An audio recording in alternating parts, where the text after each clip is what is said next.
Hello everyone, welcome to a channel MP board English medium. So guys, आज की इस video में हम डिटेल में बात करने वाले हैं मुख्यमंत्री मेधावी विद्यार्थी योजना के बारे में, जिसको कि शॉर्ट फॉर्म में MMVY योजना कहा जाता है। उससे पहले गाइज आप लोगों का मैं दिल से थैंक यू करना चाहूँगा पिछले वाले वीडियो में जो कि मैंने बनाया था नीट वाले बच्चों के लिए जो बेनिफिट रहते हैं एमपी गवर्नमेंट की तरफ से, उसमें आप लोगों ने अच्छा खासा मुझे सपोर्ट दिखाया। Thank you so much for that. और उसी के जो आप कमेंट सेक्शन है वहाँ पर जाकर के देख सकते थे। मैंने उस वीडियो में बोल दिया था कि अगर आपको डिटेल्ड वीडियो चाहिए मेधावी विद्यार्थी योजना में कि कैसे इसके लिए अप्लाई किया जाता है, क्या क्या प्रोसेस होती है, सब कुछ, तो आप मुझे कमेंट कीजिए, मैं डिटेल्ड वीडियो लेकर के आऊँगा। तो आपने काफ़ी ज़्यादा कमेंट किए गए उस वाले वीडियो के नीचे, तो उसी के कमेंट के लेकर के मैं ये जो वीडियो है आप तक लेकर के आया हूँ। तो इस वाली वीडियो में हम पूरी तरह इन डेप्थ डिटेल में बात करेंगे कि इसके लिए हमें अप्लाई करना है तो हमें किस तरह से अप्लाई करना होगा, जो पूरी प्रोसेस है वो कैसी होगी, क्या इसका क्राइटेरिया होगा, कौन कौन अप्लाई कर सकता है, सब कुछ इस वीडियो में देखेंगे। तो आप लोगों से रिक्वेस्ट है कि इस वीडियो को एंड तक देखें ताकि आप सारी चीज़ें समझ में आ जाए आप लोगों को। और आखिरी में जैसे आपको पूरा क्राइटेरिया में समझा दूंगा, उसके बाद एंड में मैं आप लोगों को कुछ इंपॉर्टेंट पॉइंट्स बताऊंगा इस योजना से रिलेटेड कि भाई अगर आप इस योजना में का बेनिफिट ले रहे हैं तो क्या आपको कुछ देना पड़ेगा, आपको कुछ मतलब जो इंपॉर्टेंट पॉइंट है मेरे अकॉर्डिंग, जो हाईलाइटेड पॉइंट्स है जो हर किसी को जानना चाहिए ताकि आप पूरा नॉलेज रखो, वो चीज़ें आप लोगों को वीडियो के एंड में मैं बताऊंगा। सबसे पहले गाइज मैं आप लोगों को क्राइटेरिया समझा देता हूँ।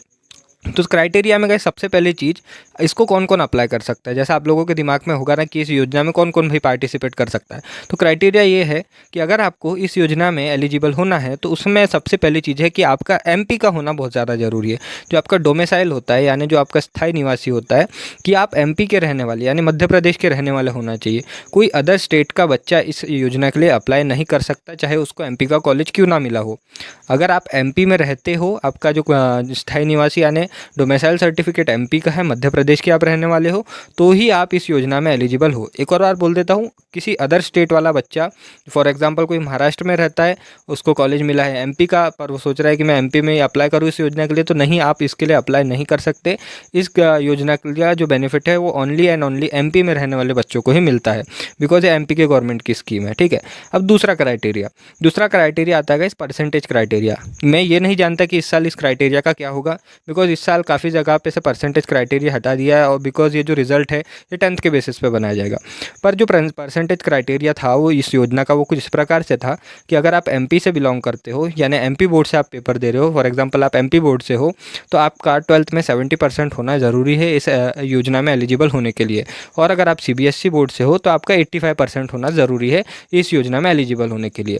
इसमें भी गाइज एमपी वाले ही बच्चे, अगर आप एमपी में रहते हो और एमपी बोर्ड से आपने 12th पास आउट किया है तो आपका 70% होना ज़रूरी है। और अगर एमपी में रहते हो पर सीबीएसई बोर्ड से पेपर दिया है, 12th का सीबीएसई से पास किया है, तो आपका 85% रहना ज़रूरी है, तभी आप इस योजना में एलिजिबल हो सकते थे। मुझे लगता है गाइस कि इस साल ये वाला जो योजना है इसमें से जो परसेंटेज है इसको हटा दिया जाएगा और प्लेन आपके जो नीट के मार्क्स है उसके बेसिस पे आपको एडमिशन दिया जाएगा। तो गाइस अब तीसरी जो हम चीज़ है वो बात करते हैं। तो तीसरा है, इसमें आपको प्राइवेट या गवर्नमेंट एमबीबीएस कॉलेज मिलना चाहिए। अभी हम गाइस एमबीबीएस के बारे में ही बात कर रहे हैं, इसमें अदर कोर्सेज भी आते हैं अभी, पर हम जो मेन है एमबीबीएस के बारे में ही बात कर रहे हैं, बिकॉज सबसे ज़्यादा जो बेनिफिट और सबसे ज़्यादा जो पैसा है वो एमबीबीएस करने वाले बच्चों को ही मिलता है। मुझे नहीं लगता कि इससे ज़्यादा पैसा किसी और बच्चों को मिलता होगा इस योजना के अंतर्गत। तो इसमें आपको पहला क्राइटेरिया बताया, आपको एमपी का होना ज़रूरी है, यानी एमपी का डोमिसाइल आपके पास होना चाहिए, आप एमपी के रहने वाले होना चाहिए। दूसरा क्राइटेरिया आप लोगों को बताया मैंने कि आपको परसेंटेज वाला, पता नहीं परसेंटेज क्राइटेरिया इस साल लागू रहेगा या नहीं। तीसरा क्राइटेरिया है आपको गवर्नमेंट या प्राइवेट एमबीबीएस मिलना चाहिए। खैर गवर्नमेंट एमबीबीएस में तो गाइस उतना ज़्यादा खर्चा नहीं आता है, स्कॉलरशिप मिला के सब कुछ इक्वल हो जाता है। पर प्राइवेट एमबीबीएस आपको मिलता है तो वही आपको बताया 70-80 लाख रुपए लगते हैं, तो वो आपको मिलना चाहिए। और नीट में अगर आपको एमपी के अंदर, और आपको जो कॉलेज है वो भी एमपी में ही मिलना चाहिए गाइस। ठीक है। अगर आपने एमपी में नीट दी है, आप एमपी के रहने वाले हो, अगर आपको मध्य प्रदेश का ही मेडिकल कॉलेज मिलता है, चाहे वो प्राइवेट हो या गवर्नमेंट, तभी आप इस योजना में एलिजिबल होगे। फॉर एग्जांपल आप एमपी के रहने वाले हो पर कॉलेज मिला आपको प्राइवेट महाराष्ट्र का, तो वहाँ ये योजना नहीं चलने वाली। ये बस एमपी वाले बच्चों के लिए है, एमपी के ही कॉलेज के लिए। ऑलराइट। तो आपको अगर प्राइवेट एमबीबीएस कॉलेज भी मिलता है तो प्राइवेट एमबीबीएस कॉलेज में भी आप इसको अप्लाई कर सकते हो, पर कॉलेज एमपी यानी मध्य प्रदेश का होना चाहिए। अब हम बात करते हैं दूसरे क्राइटेरिया की। तो दूसरा क्राइटेरिया आता है कि इसका एप्लीकेशन फॉर्म।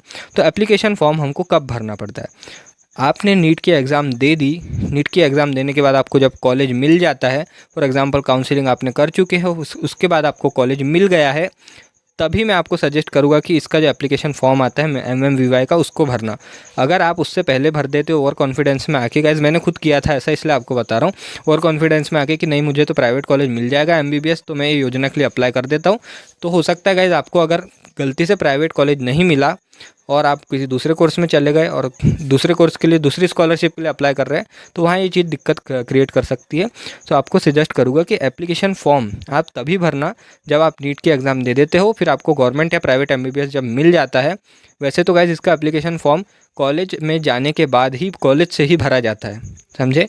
कॉलेज में जाने के बाद कॉलेज से ही भरा जाता है इसका एप्लीकेशन फॉर्म। तो एप्लीकेशन फॉर्म आपको कब भरना है? आपकी एग्ज़ाम होने के बाद, आपको कॉलेज मिल जाने के बाद आपको इसका एप्लीकेशन फॉर्म के लिए अप्लाई करना है, ठीक है।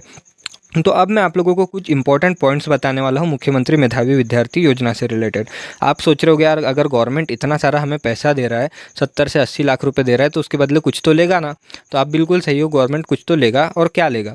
तो सबसे पहले आप लोगों का एक चीज़ में यहाँ से मिथ्स रहता है बच्चों के दिमाग में कि ये योजना के अंतर्गत अगर आपको प्राइवेट MBBS मिला या गवर्नमेंट MBBS मिला, तो ये योजना में आपकी सिर्फ ट्यूशन फ़ीस माफ़ होगी। सुनना मेरी बात को ध्यान से, only and only tuition fees.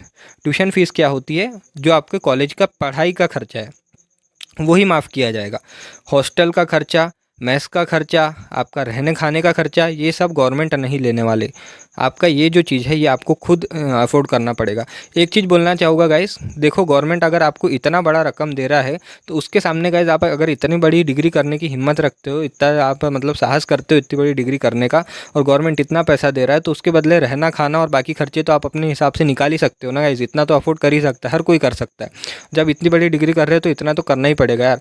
उसके अलावा जैसे बुक्स वगैरह का खर्चा है, आपको बुक कॉपी पेन वैन लेना, बाहर का खर्चा है, ये सारी चीज़ें आपको खुद अफोर्ड करना पड़ेगा। रहने का, आपका खाने का, आपका हॉस्टल वगैरह, ये फ़ीस आपको देना पड़ेगा, जिसमें आपका ओनली एंड ओनली कॉलेज की ट्यूशन फ़ीस, जो आपकी पढ़ाई की फ़ीस है, उसको माफ़ किया जाता है।